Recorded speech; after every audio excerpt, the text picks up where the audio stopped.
8월 20일 파주 브리핑입니다.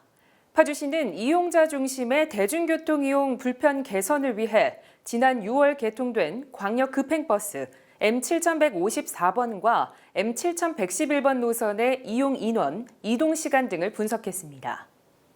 분석 결과 M7154번 노선이 개통된 후 출근 시간대 마지막 정류소인 세암공원에서 M7111번 버스의 만차 건수가 6월 68건에서 7월 29건으로 감소한 반면 M7154번 버스는 이용 인원이 늘어나는 등 이용 수요 분산 효과가 있는 것으로 나타났습니다. 시는 두 노선의 운영으로 이용 수요가 분산돼 버스 이용 환경이 개선되고 있는 것으로 보고 있지만 한 단계 발전한 대중교통 서비스 제공을 위해 올해 12월 M7154번 버스를 12대로 증차해 더 안정적인 배차가 가능하도록 한다는 계획입니다. 파주시는 가련교차로와 청암로 책향기 교차로의 출퇴근 시간 상습 정체를 해소하기 위한 도로 개선 공사를 올해 완공을 목표로 하고 있습니다. 가련 사거리는 금촌에서 운정 교화 방면 좌회전 차로가 짧아 직진 차로까지 좌회전 차량이 늘어서며 상습 정체가 발생하던 구간으로 좌회전 대기 차로를 확장해 당초 5대를 수용하던 것에서 25대까지 수용할 수 있도록 개선할 예정입니다.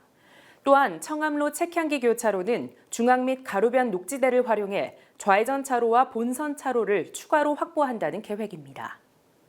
파주시가 선도형 경제, 탄소 중립사회, 포용적 성장이라는 목표 아래 민선 7기 파주시정 대전환에 속도를 높이고 있습니다.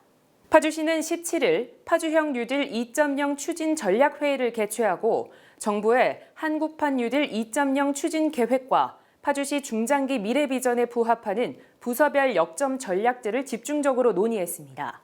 코로나19 위기 극복, 경기 회복 뒷받침, 그리고 선도도시로의 도약을 향한 파주형 뉴딜 2.0은 총 62개의 과제로 구성되어 있는데요. 내년까지 국비와 도비 1,079억 원을 포함한 총 2,302억 원의 재정을 투입해 1,382개의 일자리를 창출하고 시정 전반에 대변혁을 도모한다는 전략입니다. 대표적 과제로는 청년 세대주에게 월 10만 원의 월세를 지원하는 파주시 청년 취업자 월세 지원 사업을 비롯해 도시재생 청년 일자리 창출, 찾아가는 맞춤형 의료 지원, 친환경 운전 실천을 위해 전국 최초로 시행하는 에코드라이빙 인센티브제 등이 있습니다. 지난 8일 새벽 1시 13분경 금촌 로터리에서 발생한 주취자 휴대전화 절도 행위를 파주시 CCTV 통합관제센터의 관제요원이 발견해 파주경찰서와의 공조를 통해 범인을 검거했습니다. 관제요원은 사건 사고 발생 우려 지역을 관제하던 중 주취자 주변을 배회하는 사람을 주의 관제해 휴대전화를 탈취하는 모습을 발견했습니다. 그 즉시 경찰에 상황을 전달하고 추적 관제로 용의자 차량을 확인, 결정적 단서를 제공했으며 경찰은 관제 정보와 현장 탐문 조사 등을 통해 용의자를 사건 발생 당일 오전 자택에서 검거했습니다. 파주시 CCTV 통합관제센터는 2,600여 대의 CCTV를 통해 24시간 파주시 곳곳을 살피고 있으며 심야 시간과 새벽에는 집중 관제를 통해 시민의 소중한 생명과 재산을 보호하기 위해 최선을 다하고 있습니다. 파주시가 원도심에 활력을 불어넣을 2021 파주시 도시재생 아이디어 공모전을 개최합니다. 이번 공모전은 도시재생에 대한 시민의 관심을 높여 주민주도 도시재생 사업의 발판을 마련하고 도시재생 활성화 지역을 대상으로 창의적이고 실용적인 도시재생 아이디어를 적극 발굴해 원도심의 활기를 불어넣기 위해 마련됐습니다. 공모 분야는 뉴딜 사업형과 예비 사업형 2개 분야로 뉴딜 사업형은 활성화 지역 중 금촌 일동의 골목 상권 활성화, 문화복지 플랫폼 활용 방안, 마을 공동체 활성화 방안에 대한 아이디어를 모집하고 예비 사업형은 뉴딜 사업의 준비 단계인 문산읍의 도시재생 예비 사업 아이디어 기획을 모집합니다.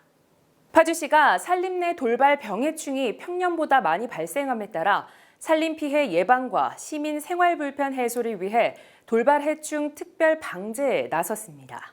대상은 미국 흰불나방, 미국 선녀벌레, 대벌레, 노래기 등으로 최근 기상이변으로 많이 발생하는 병해충을 집중 방제할 예정입니다. 파주시는 이번 특별 방제를 위해 산림병해충 예찰방제단 8개 팀 26명의 인력과 방제 차량 8대를 활용해 돌발 병해충이 자주 발생하는 산림 취약지와 수목이마나 민원이 많이 발생하는 주택 주변을 중심으로 특별 방제를 실시한다는 계획입니다. 파주시가 기업 애로 해소 및 코로나19 무증상과 경증 감염자를 찾기 위해 18일에서 20일까지 LG 디스플레이 내에 찾아가는 이동 검사소를 운영했습니다. LG 디스플레이 공장은 코로나19 감염에 취약한 근무 여건이지만 교대 근무 등의 이유로 선별 검사를 받기 쉽지 않아 애로사항이 있었습니다. 이에 따라 LG 디스플레이는 공장 내 이동 검사소를 설치하고 파주시는 이동 검사를 위한 검체 인력과 행정 인력을 지원해 3일간 선제적 진단 검사를 추진했습니다. 파주시는 시민들에게 휴식과 여가를 즐길 수 있는 친수 공간을 제공하기 위해 추진 중인 운정호수공원 소리천 친수공간 조성 사업 착공에 따라 12월 중순까지 소리천 상류 구간 야당역 일원 하부 산책로를 전면 통제한다고 밝혔습니다. 시는 공사에 따른 시민들의 통행, 소음 등 불편 사항을 최소화하고 효율적으로 시행하기 위해 공사 구간을 분리해 순차적으로 추진할 예정이며 우선 소리천 상류 구간 내 계획한 물소리 쉼터, 풀소리 숨터, 산책로 개선, 호안 정비 등은 금년 중 마무리할 계획입니다. 파주시는 2차 경기도 청년 노동자 통장에 서류 참여자를 오는 24일부터 9월 2일까지 모집합니다. 청년 노동자 통장은 매월 10만 원씩 저축해 2년 만기 시 480만 원 현금, 100만 원 지역 화폐로 지급하는 형식으로 파주시에 거주하는 기준 중위소득 100% 이하, 만 18세에서 만 34세 청년 노동자라면 신청이 가능합니다. 이번 모집은 1차보다 약 50명가량 늘어난 198명을 선발할 예정으로 소득재산, 경기도 거주기간, 근로기간, 가구 특성 등을 고려해 심사 고득점 순으로 선정합니다.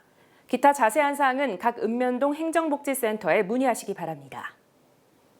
지금까지 파주브리핑이었습니다. 시청해주신 여러분 고맙습니다.